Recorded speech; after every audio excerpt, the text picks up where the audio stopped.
We've all seen how things have changed. How many of us has seen Is Ruby Dead talks and thought, gosh, I need to go into another stack. I need to go into another technology.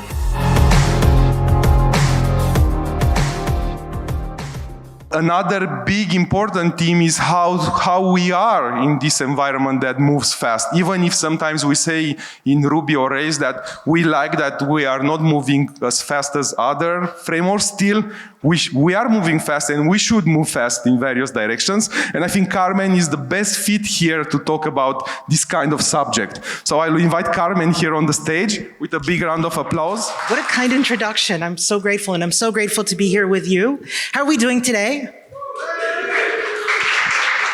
Okay, I'm impressed because usually when I do this, people are like, especially on the first talk of the next day after the after party, they're like, yeah, we're fine. I'm so excited. This is a topic that means a lot to me, and I want to talk to you about what I've been through recently. So just to preface, I've been around for a while. My first job, I've been a freelancer for most of my career. My first job was a macOS developer. Actually, that's not entirely true. This was so long ago that I wasn't actually a macOS developer. I was a macOS X developer. Has anybody here ever written Objective-C? Yes, mi gente, my people. I feel your pain. I mean, this was so long ago, I wasn't even using Git, I was using Subversion. Oh, the excitement or the booze, I can't tell. And after doing that for a while, I was actually using Ruby as our build toolchain for macOS X compiling to this day. And there was a lot of ops involved. And as I said, I was doing a lot of Ruby stuff, all extremely manual, but Apple loves its developers. And that led me to start looking into other frameworks. I started looking into Phoenix and Elixir, doing a lot of JavaScript and TypeScript naturally, and whichever other stacks were around at the time. And that led me to doing developer relations, which if you're familiar is doing lots of presentations and some marketing and interacting directly with developers, which led me to developer education. And then in 2024 happened. So now I'm back to writing Ruby again for a living, which I'm very excited about. I'm very happy about.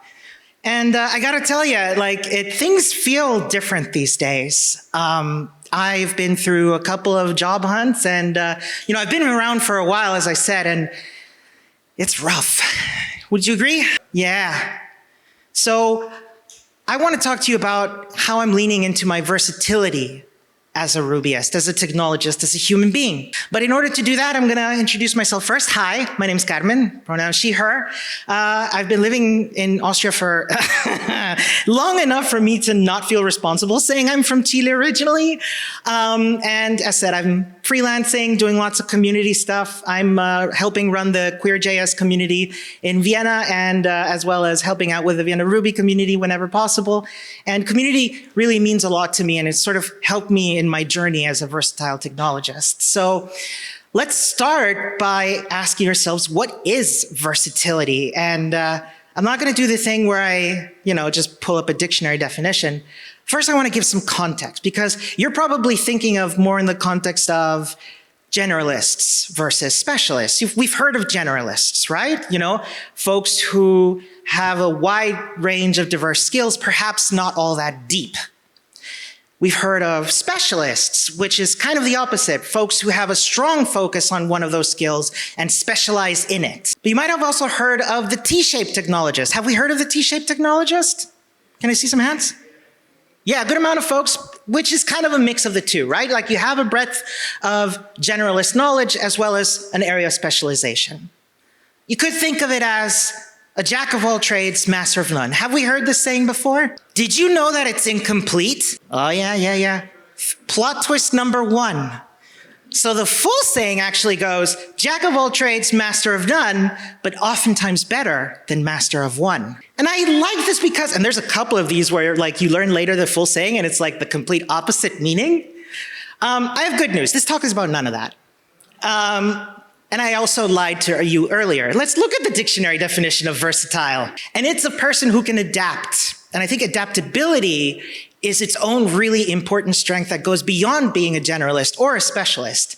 And this is something that I've really appreciated about my time as a freelancer, because it helped me adapt, it helped me change, it helped me take knowledge from other places and bring them over. So why embrace versatility? And I think especially in this day and age, you'll agree with me that the most important part about being versatile is that it makes you change resistant. We've all seen how things have changed. How many of us have seen Is Ruby Dead talks and thought, gosh, I need to go into another stack. I need to go into another technology. Being able to be resilient and able to adapt while finding your own niches is really important. And it also helps you recognize patterns. So many times have I jumped into a new stack and found ways in which my familiarity with Ruby has helped me to adapt to this new stack. But there's also the aspect of career fulfillment. And, well, not that I'm the kind of person who lives to work versus works to live, but I think finding that fulfillment in your career, we love what we do, don't we? But we also find ourselves oftentimes frustrated.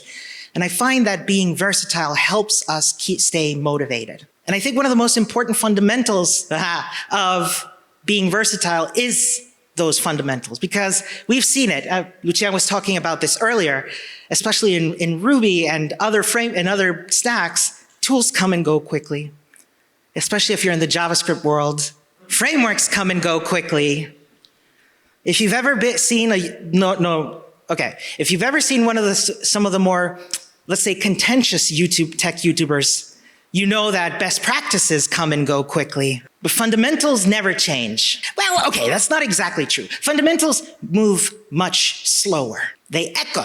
I spent so many years in the Ruby on Rails land that when I finally started looking into single-page application development and everybody was like, oh my God, server-side rendering is the future. It's so exciting. And I was like, hold on, weren't we doing that all the time? We also see how these technologies move slowly, but they do bring in those giant advancements like HTTP2. Next, let's talk about soft skills. With a minor correction, I actually prefer to call them core skills. Has people heard of this? This reframing, core skills? Can I see some hands? Yeah. I love it. This was proposed by James Spencer way back when, and I really like it because soft versus hard skills kind of gives the impression that soft skills aren't all that important, but core. This reframing I really like because they are something we carry with us in all of our work. And these are things that we probably know from experience, things like being able to communicate with our fellow developers. Goodness knows we've all had that, senior developer among us who, is the big bottleneck who only knows the specific part of the Here Be Dragons section of code, who doesn't document because they don't need to. And then when they're gone, all of a sudden, they didn't communicate anything, and that code is completely untouchable. We've all been there, right? Yeah. That aspect of collaboration is so important. But so is that adaptability. Adaptability itself is a core skill, being able to bring in new ideas, listen to new ideas, and allows us to work on our problem-solving skills as software developers. Because that's what we do, especially in the day and age of lots of code coming our way and us needing to make sense of it. And then there's the aspect of getting unstuck.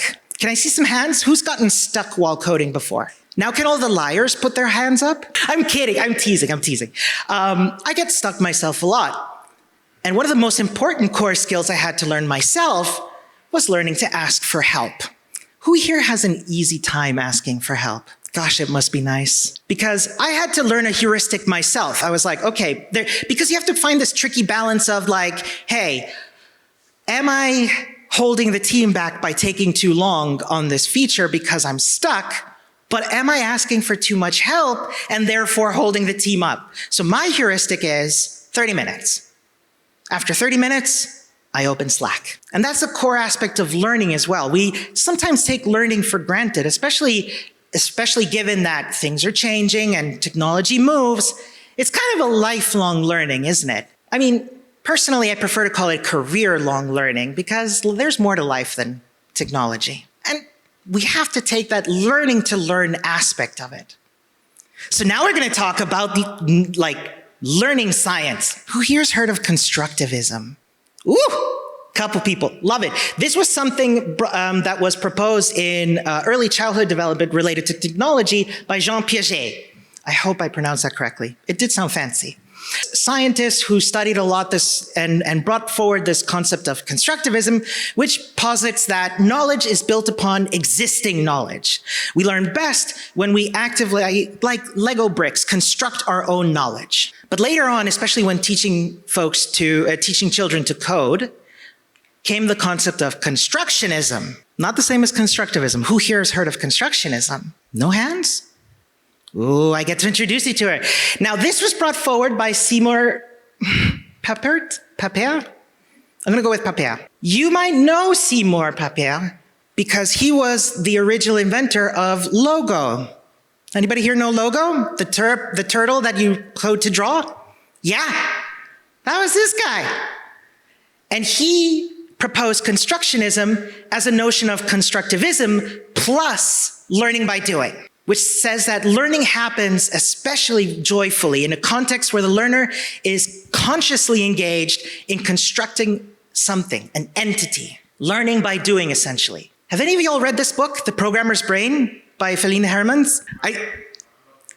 You're not through with it. Okay, fantastic. No, but that means you started. This book is amazing, y'all. So Feline Hermans is really cool. Amongst other things, she invented the programming language Hedi, which I really love because it is a programming language that can be written in any spoken language, even right to left languages. Super cool. Anyway, so we had her on a project that my friend Jess and I run called the Bad Website Club. Check it out at website.club, which is a place for folks to learn to code in a stress-free environment. And so we had her on, and I was asking her about her opinion on this notion that everybody learns differently. We've all felt that, right? We all take this as a given.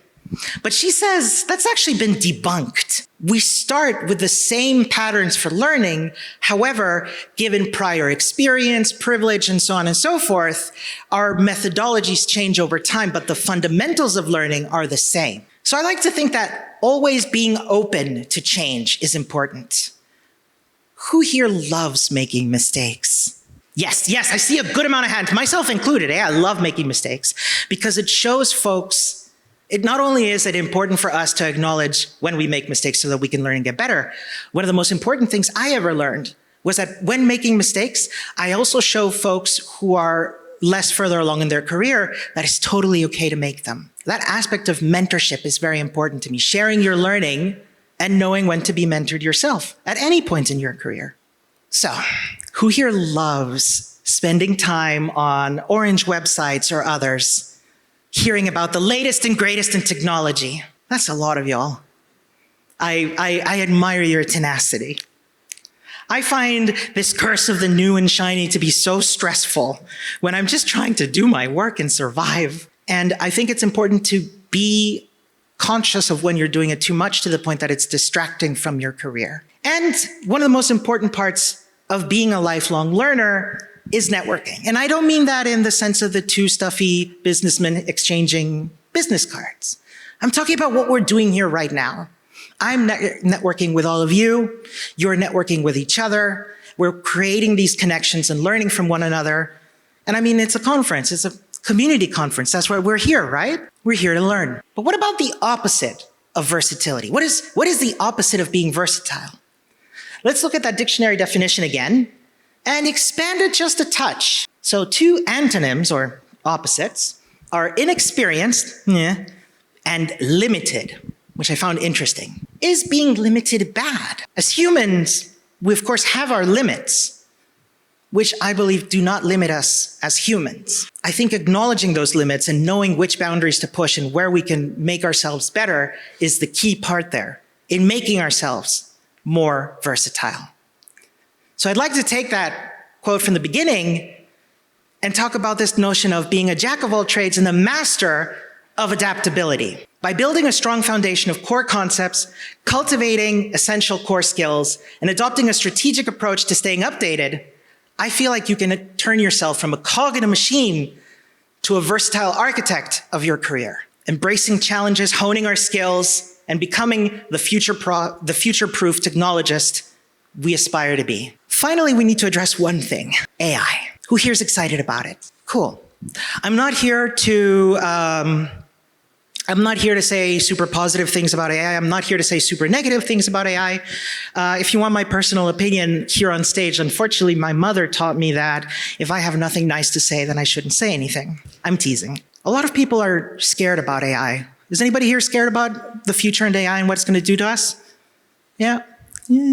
I think whether we like it or not, we have to accept that this is the norm right now. I think being honest with ourselves and with the others is important, and also bring in that versatility. I think the most important one is there are things we're still doing that are familiar.